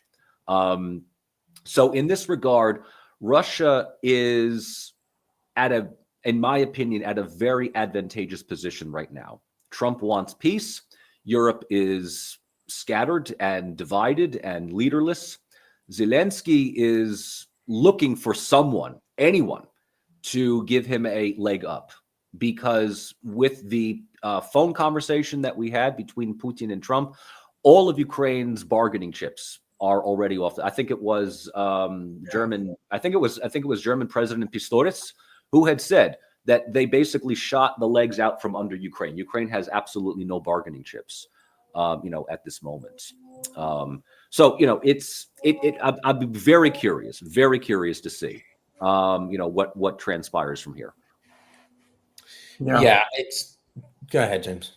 No, I was just again, I completely agree. I think, and that's why I just keep coming back to this point. I think, the fundamental question that European leaders will now be thinking is that Trump has been made what looks like a very easy and good offer by Putin, and how do they deal with trying to convey the complexity of that to somebody who doesn't want to be confronted with complexity, is not interested in complexity. This is just the Europeans being difficult. And there will be a lot of people around him who will agree this is the Europeans being difficult. Of course, they don't want to deal. They're not the ones who are having to pay for this war, really. It's American, it's American taxpayer money. And I think it's sort of really, I think you just popped up a comment had made about the guy in the glasses just wants to spend taxpayer money. He did see the whole thing. Yeah, I did see it. No, but there's a mistake. Yeah. No, but it's really interesting. So, for anyone who doesn't know my channel, I'm going to just give it a quick, I look at international relations and I try and, and I've been looking at a number of things that Trump's been doing. I just don't do it in the way that, Trump said this, I immediately respond to that, but actually try and hang it on big issues in international relations. So, for example, talking about with the Panama Canal, talking about Greenland. I did one on trade and what happened with Mexico and Canada and things. The most recent one I did was on USAID. And after all the other videos that I'd done on Trump and foreign policy, that was the one that I got by far the most abuse, because it was full of people just saying, it's corrupt, it had to be closed down. No understanding whatsoever. And I think, the point that was made, a lot of this was from people who you could guarantee 3 weeks ago had no idea what USAID was, had never heard of it. I'm still trying. It's one of those great moments that there's one body of people who hate it, who call it a socialist outfit, and then there's another body of people who hate it, who just say it was a CIA front. And it's just like, please, guys, debate this between yourselves and let me know when you come up with an answer, which one is it? Because I don't think anyone's ever. Somebody tried to square it by saying, but the CIA just looks out for US interests, trying to suggest that the US interest is obviously socialism. So you didn't get the memo. Don't threaten me with a good time. Like a Marxist, James. Bizarre. That's why he's getting on with, that's why he gets on with. Yeah, but the thing is, these people who are saying you just spend, without any realization that US power and influence in the world was built on this spending. It costs money to be a world superpower. That's the reality in all of this. You can't cut back on your military and expect to be a superpower still. You can't cut back on your soft power expenditure through things like USAID, especially as so much of it was being flicked back to US organizations who are going to suffer on all of this. So it's a really, really bizarre debate. And the reason I bring this up is because this is the milieu that a lot of this is playing out in the United States. That it doesn't make sense to us, looked at from a European perspective anyway. But it seems to make sense to them. And these are the people that Trump and the people around him want to appeal to. And so we have to be thinking about, exactly what is it, what plays out. I mean, as was pointed out, the J.D. Vance speech was partly for Europe, but it was more for Americans to say, look, we've gone shown those Europeans what we're all about, and we're not a pushover, we're not suckers, and they're cutting down free speech. And we all know that that is a fundamental US value. I mean, as somebody pointed out, no mention, of course, that, when saying that China and Russia aren't the big threats to Europe, but the threat to free speech is the biggest threat to Europe. Well, what about free speech in Russia? If that's such a big issue for them, why weren't they calling out Russia on their lack of free speech? And rather than, you cease to, but this is the complication that we're now dealing with. And, it's, when I teach on conflict, I make this point time and time again. Listen, when you're trying to deal with these situations, you can't look at it through the lens of your own rationality. Oops, have we lost Pyotr? Did we lose Pyotr? Oh. Well, I mean, no, I'm here. I'm just plugging. We can talk. So all I was going to say is you can't look at it through the lens. And Michael, you know this. You can't look at it through the lens of your own rationality. You have to look at it through the lens of the other person's rationality. Of course, what makes sense for them? But I mean, and I also want to add to this is that, if J.D. Vance creates this narrative, which is, you're right, it's for American audience, it's for the Fox News audience that is going to be dissecting this speech word for word. It's for the Eurosceptic national populist audience in Europe that either, the Orbans, the Fizos, the AFDs. But at the end of the day, you cannot bring someone like Kaja Kallas or Ursula von Leyen to this conversation. It's not going to work. That's the whole thing, is that I go back to what I was saying before. The reality is dictated by the most insane person in the room. And insanity is now defined by how Vance, Trump, Musk, and others see the world. And we can say all we want that this is, America has gone off course. It has disconnected from Europe. But that's the reality at this point. The United States is effectively telling Europe, this is where we are. Either join us or we'll give you the transcript of the peace deal with Russia that you were not invited to. And that's kind of, unfortunately, where we are at this moment. Well, this is I don't really know. I like it when you guys just go back and forth. I think it's quite interesting. It's very challenging. I think, I don't know, I feel almost overwhelmed really with where to feel we go from here, right? I mean, I would say that from my limited knowledge, given my experience compared to you two, my sentiment is that we have to sort of, there's a difference between what you want to happen and what is likely to happen. And I think for a long time, there's been a lot of people who've really wanted, a specific outcome for Ukraine, but also with an awareness that the likelihood that that is possible is quite hard, just because of the willingness of the sustainability of the Western support, the ever looming, return of Trump or broader populism. I think we've forgotten some of these broader themes that underline a lot of the wars, right? The rise in popularism, the end of deglobalization, or the rejection of these, structural themes that have defined our international system for the past 30, 40 years, aside from the international peace and security that has been since 45. I think, we are in such an inflection point of, a multipolarity is overhyped, I think, a bit, but the point is, we are shifting away from US-led, neoliberal, globalist-driven agenda, and we're entering something where there are some themes that used to exist that are returning, and there are new themes that are emerging that we don't know because of the proliferation of technology and things like that. I don't think we're ever going to see a complete disintegration of globalization, so to speak, but I do think that we're seeing a greater regionalization among certain blocks. The one thing that I think a lot of us have been shocked about is that one of the blocks that existed, we would have Pole 1, West, NATO, US, Europe, Bloc 2, Russia, China, and then non-aligned Bloc 3, India, or strategically autonomous. But what's happening now clearly is this divide of transatlanticism is fracturing that even more.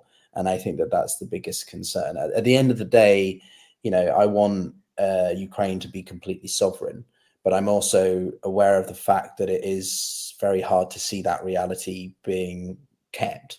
And ultimately, I'm thinking about the longer term factors of do I think that there's going to be an imminent invasion of Europe by Russia? Not so, like not in a kinetic sense, but is there already a continued influence and destabilization through asymmetrical means? Yes, that's been happening increasingly since 2014. So that, coupled with a disengagement by the United States, means that Europe, I'm very fearful, and I want Europe to be prosperous. I want Europe to succeed, but this inertia that capitals seem to have, where I think we've gotten a little bit too fat catty. You know what I mean? We have spent so much money and emphasis on quality of life, which is good, but at the same time, we've completely neglected defense, security, baseline things that we should have not, because the threat of nefarious actors, whatever they were, nation state or not, are still there. And with all these broader systemic structural changes, whatever happening around us, Europe has to band together or we can't handle it, because we are a smaller continent with smaller things. So we're back. Geopolitics is such, even I looked this up, right? This is sort of you guys can comment. I'm kind of just taking the conversation everywhere at this point. Geopolitics never used to be as popular word. The usage of this word has grown so much in the past 10 years because, the idea of geopolitics in a sort of more realpolitik-y sense was not as popular. Things were relatively established, law of order, rule of law, democracy, all the things we were touching on wasn't as there as much.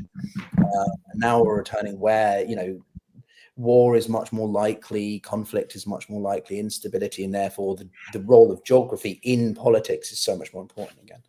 I want to be hopeful, but I'm feeling pretty unfortunate about the future at the moment.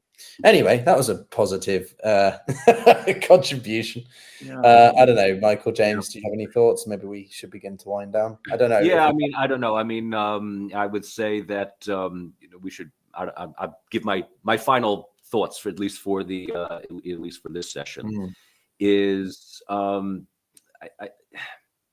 biggest thing that two things that we need to pay attention to. Number one is that the sovereignty of a state is now in serious question.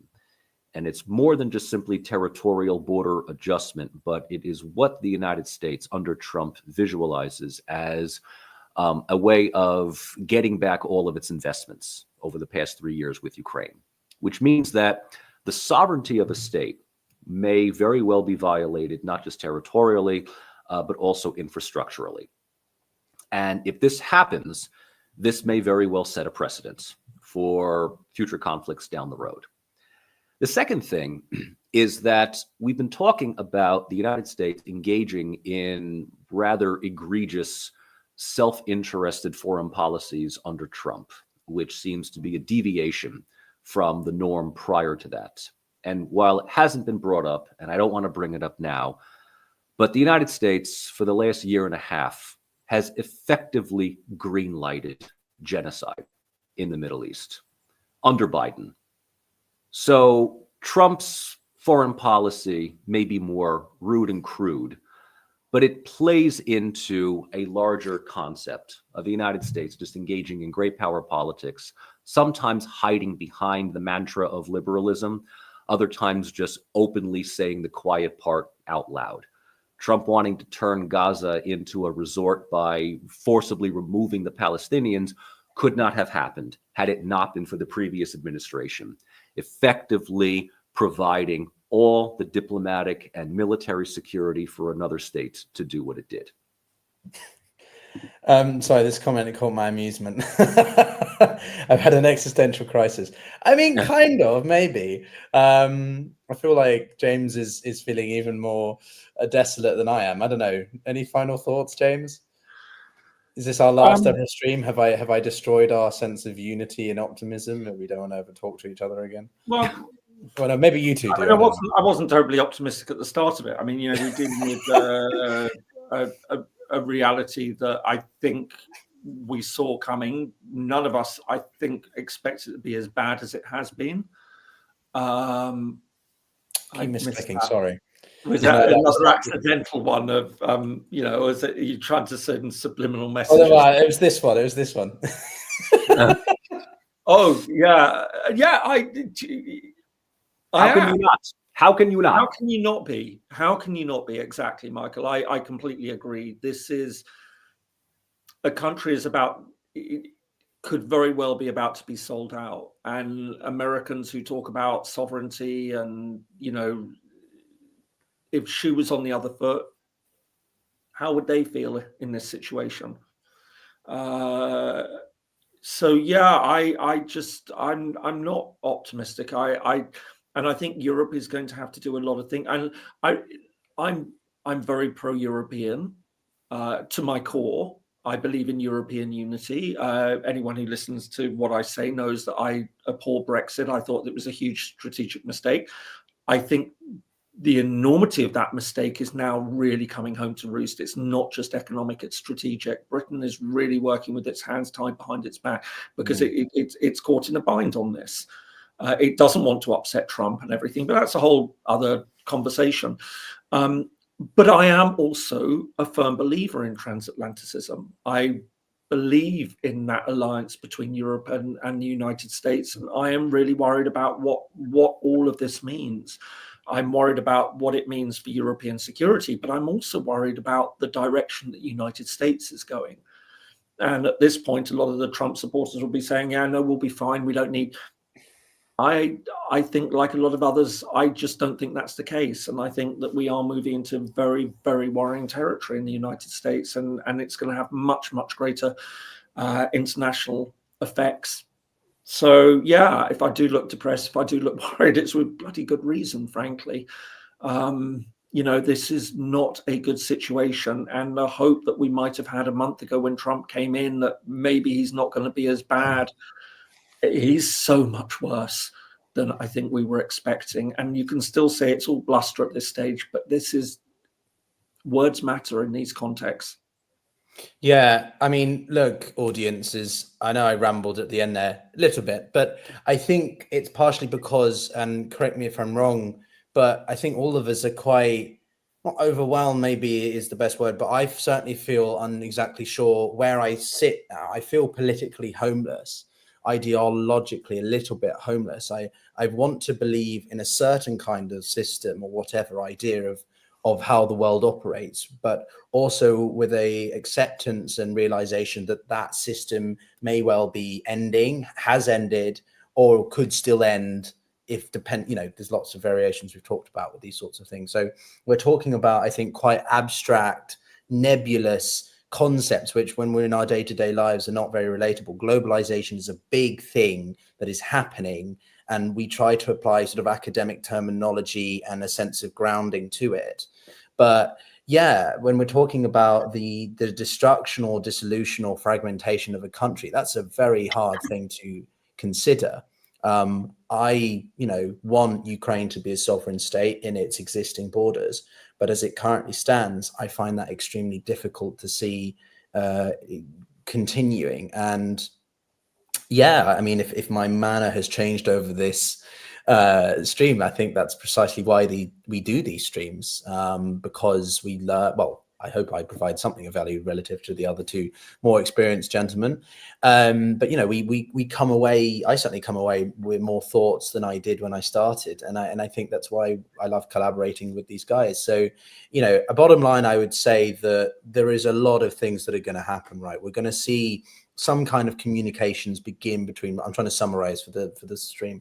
We're going to see communications between Russia and the United States start. That is no guarantee of anything at all. And I think that's another point, which is that whilst I'm like you, James, quite saddened by the situation, I'm trying to maybe too British and retain some glimmer of hope that Trump reverts course and does support, Europe, and does engage still and doesn't follow through on all these things. But yeah, so it depends on what products, if any, are established in the talks.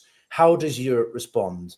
What do they produce? Does that come off, to James's point, as a annoyance for Trump, as a nuisance? Does he actually see it maybe as a positive, and it plays out better? These are all things that we're speculating and predicting about. But it's all happening in a broader thing where we've got China doing its own thing, we've got the Russians still doing their own thing, the Middle East is still in a state of flux, Africa's changing thing. So we're talking about one very small piece of a incredibly complex set of systems, and why we continue to reconvene and talk about these things. But yeah, I don't know, guys, do you have anything you want to, what have you got coming up?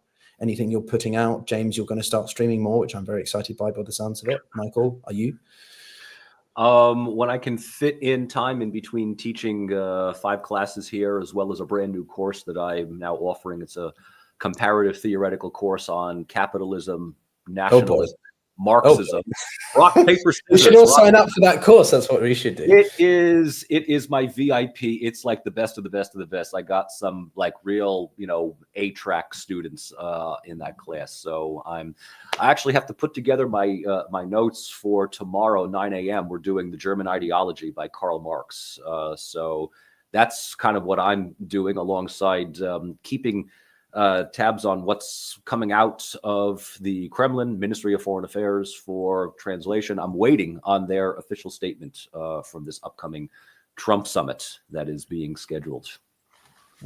Yeah, and I know that people will say in the comments that no negotiations or deal or proposal without Ukraine is relevant. Well, I don't know whether international relations would agree with you there, but James, I don't know. Anything you want to mention? Well, I completely agree. I mean, Ukraine's got to be here, but again, what happens if Trump has made an offer that he thinks is so good, and then he just turns to Ukraine and said, "You either take this or we cut off our support." Yeah. We're not going to go with it. We want out of this, so it's going to be. I'm giving you a compliment because someone attacked you for the glasses earlier, so there's a nice comment. Betty thinks that you're. Michael, I'm looking for yours. Oh yeah, keep looking. But I have to say, the compliment came from with a truly brilliant name. That it's sort of like I don't know whether it's quite as funny to Americans as it is to Brits, but Betty Swallocks, I'll take the compliment. All right. Okay. So yeah, lighten the mood a bit. Thank you. If nothing else, that really helps. But yeah, just on a final note on this. I mean, it's a very worrying time. And as I say, Trump could very well, if he feels he's made a really good offer, he'll turn around to Zelensky and say, "You take this, or we're not committed to this war anymore." So it has a lot of leverage. So even if it does have to involve the Ukrainians, and I can't see Europe being able to put in a credible counteroffer. And again, we get back to that fundamental point. If it does put in a credible counteroffer, then it's a counteroffer against Trump. And I think we know where that leads us. Yeah, I think it's, the statement, there are no values, there are only interests, is very applicable. Whether or not you like it, but that is unfortunately very timely, I think, at the moment. But, let's hope maybe this peace deal doesn't happen just like that. Maybe Trump hears what Putin has to say. He goes back, Kellogg has more influence, and he does engage Europe on constructive terms and some kind of, this isn't me saying that I want the war to continue. It just means I don't want Europe and the Ukrainians specifically to be, just cast aside and avoided, right? They are integral for this. But anyway, that's a broader, I think, symbolism of where the broader international system is going. Anyway, guys, thank you very much for joining us. James, Michael, thank you so much. Maybe we'll do this again next week or in a couple of weeks. There's a lot here talking. I always enjoy your company, and everyone for watching. Thank you for do subscribe to these guys. They more than deserve it. Certainly more than I do, mainly because I don't even bother to iron my shirt for a stream. And we'll see you all next time. And yeah, hopefully with more positive news. But take care, everyone. Thank you, everyone.